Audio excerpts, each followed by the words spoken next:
జర్నలిస్టులపై దాడులు చాలా దారుణంగా పెరిగిపోయాయని ప్రభుత్వం జోక్యం చేసుకుని జర్నలిస్టులకు రక్షణ చట్టం తీసుకొచ్చి జర్నలిస్టులకు భద్రత కల్పించాలని పిఠాపురం జర్నలిస్ట్ అసోసియేషన్ సభ్యులు డిమాండ్ చేశారు. కడప జిల్లాలో సాక్షి జర్నలిస్టులపై జరిగిన దాడిని ఖండిస్తూ పిఠాపురంలో జర్నలిస్టులు ధర్నా చేశారు. ఇందులో భాగంగా స్థానిక తహసీల్దార్ కార్యాలయం ఎదుట journalist welfare association of Pithapuram ఆధ్వర్యంలో జర్నలిస్టులంతా నల్ల బ్యాడ్జీలు ధరించి ప్లకార్డులు పట్టుకుని ధర్నాలో పాల్గొన్నారు. దాడికి పాల్పడిన వారిని కఠినంగా శిక్షించాలని, జర్నలిస్టులకు రక్షణ చట్టం ఏర్పాటు చేయాలని పెద్ద ఎత్తున నినాదాలు చేశారు.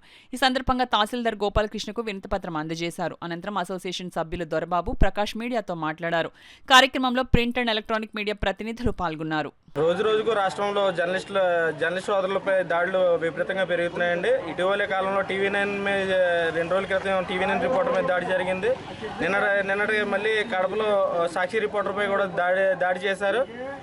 ఇది పార్టీల కోణంలో కాకుండా విలేకరుల మీద కక్షపూరితంగా దాడులు పాల్పడడం సరైన విధానం కాదని చెప్పి మేము పిఠాపురం జర్నలిస్ట్ అసోసియేషన్ తరపు నుంచి మేము ఖండిస్తున్నాము.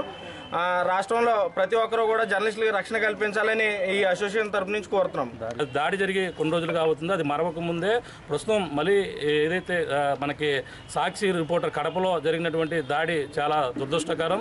ఎవరైతే ఒక పార్టీకి చెందినటువంటి నాయకులు ఈ విధంగా దాడికి జరపడం చాలా దురదృష్టకరం. ఎవరైతే దాడికి చేసిన వారిపై కఠినంగా వాళ్ళని శిక్షించాలి.